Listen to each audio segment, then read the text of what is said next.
31 March ਤੋਂ ਗੁਜਰਾਤ ਸੂਬੇ ਦੇ ਡਾਂਡੀ ਤੋਂ ਆਰੰਭ ਹੋਈ ਮਿੱਟੀ ਸੱਤਿਆਗ੍ਰਹਿ ਯਾਤਰਾ ਦਾ ਦੇਰ ਸ਼ਾਮ ਕਸਬਾ ਭੀਖੀ ਦੇ ਬਰਨਾਲਾ ਚੌਂਕ ਵਿੱਚ ਪਹੁੰਚਣ ਤੇ ਸੰਯੁਕਤ ਕਿਸਾਨ ਮੋਰਚਾ ਤੇ ਭਰਾਤਰੀ ਜਥੇਬੰਦੀਆਂ ਵੱਲੋਂ ਭਰਵਾਂ ਸਵਾਗਤ ਕੀਤਾ ਗਿਆ। ਇਸ ਮੌਕੇ ਜੁੜੇ ਇਕੱਠ ਨੂੰ ਸੰਬੋਧਨ ਕਰਦਿਆਂ ਨਰਮਦਾ ਬਚਾਓ ਅੰਦੋਲਨ ਦੀ ਆਗੂ ਅਤੇ ਸਮਾਜਿਕ ਕਾਰਕੁਨ ਮੇਧਾ ਪਾਟੇਕਰ ਨੇ ਕਿਹਾ ਕਿ ਦੇਸ਼ ਦੀ ਜਨਤਾ ਨੂੰ ਹੁਕਮਰਾਨਾਂ ਵੱਲੋਂ ਕਾਰਪੋਰੇਟ ਜਗਤ ਦਾ ਗੁਲਾਮ ਬਣਾਇਆ ਜਾ ਰਿਹਾ ਹੈ। जो मिट्टी सत्याग्रह यात्रा है वो उन्हीं दिनों में हो रही है जब दांडी यात्रा चली थी और उस समय नमक सत्याग्रह हुआ था। इस बार हम मिट्टी सत्याग्रह कर रहे हैं। उस समय नमक पर हमला था, साम्राज्यवादी ताकतों को चुनौती दी थी, वो प्रतीकात्मक सत्याग्रह। इस बार हम लोग चुनौती दे रहे हैं मिट्टी सत्याग्रह के द्वारा उस सरकार को कि जो इस देश के जल जंगल ज़मीन पर हमला है, खेती पर हमला कर रहे हैं, कॉरपोरेट्स को नए कानूनों के द्वारा भी लाकर और विकास की गलत अवधारणा भी थोप कर। इसलिए न देश की धरती बच रही है, न जलवायु बच रहा है, न जल बच रहा है, न नदियाँ बच रही है। अभी घुग्गर नदी क्रॉस करके आए हम लोग हरियाणा से आते हुए, तो कैंसर ट्रेन चल रही है, उसका कारण घुग्गर का प्रदूषण ही है। पर आज खेती न बचाने का एक कारण जब ये 3 कानून हैं, तभी इस खेती पर आज हर योजना का भी आक्रमण है।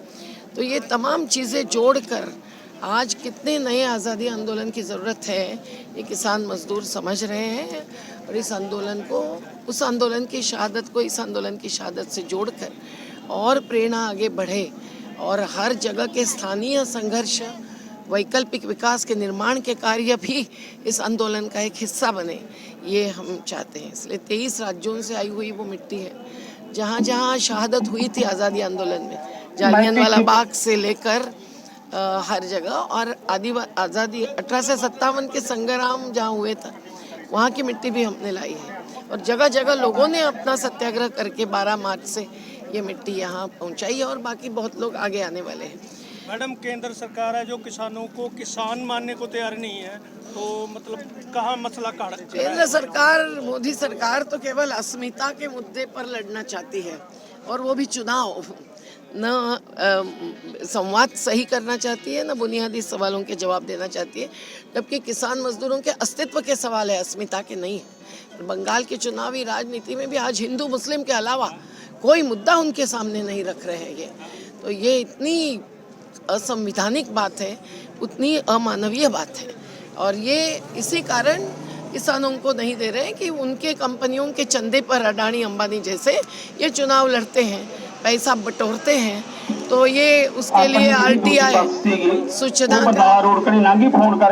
का अधिकार का कानून भी लागू नहीं करती है।